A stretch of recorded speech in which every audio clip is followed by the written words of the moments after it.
Et pour plus d'explications, mesdames et messieurs, sur la visite du président Abdel Fattah el-Sisi en Érythrée, nous aurons le plaisir d'accueillir au bout du fil qui est professeur d'histoire politique. Bonjour. Bonjour. Oui. Alors, on parle de cette visite, Dr Mahmoud, on voit, je dirais, tout un long trajet de solidarité Égypte-Afrique. Depuis quelque temps que l'Égypte est intéressée plus à ses voisins africains, également même durant la présidence de l'Égypte de l'Union africaine en 2019, il y avait plein de projets que l'Égypte a initiés au sein de cette institution. Oui. Cette visite, cette visite fait partie plutôt de deux choses. Premièrement, la situation du barrage éthiopien, dans un sens, et dans l'autre sens, la situation très sérieuse au Soudan. Et c'est plutôt des conférences là-dessus, et pour voir la politique plutôt vis-à-vis de cette situation actuelle. Oui. Alors justement, effectivement, la situation en Afrique, elle est quelque peu délicate. C'est vrai qu'on appelle au développement de l'Afrique depuis des décennies et décennies. Depuis limite à la nuit des temps, l'Afrique a du mal à se développer à cause du fort taux de pauvreté. Mais c'est vrai que l'Égypte, à travers leaders ont toujours eu cet attachement envers le continent et le fait de pouvoir avoir cette union africaine, que ce soit dans le domaine historique, géographique, de par nos terres et nos frontières, mais aussi de par du côté d'un point de vue économique. C'est vrai que le commerce africain, l'Afrique pourrait ouvrir de nombreuses portes.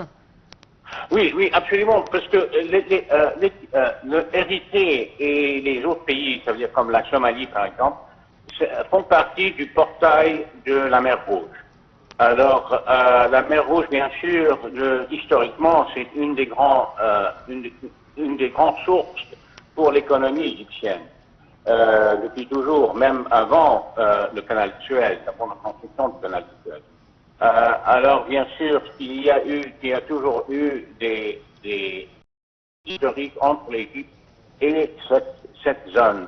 En plus, il y a la situation au Yémen, qui est juste en face, plus ou moins, et il s'agit du territoire maritime dans cette section.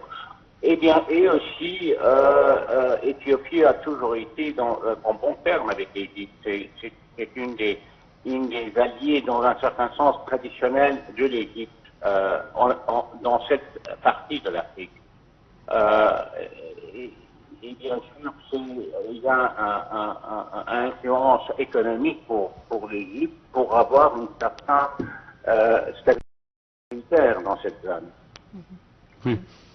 Docteur Mahmoud, également, quand on parle du sud de l'Égypte aux pays africains, du transfert d'expertise et même plusieurs projets ont été entamés sur le Nil dans les pays riverains. Comment voyez-vous cette initiative de l'Égypte de fortifier ses relations avec le continent africain? Non, c'est très important et c'est un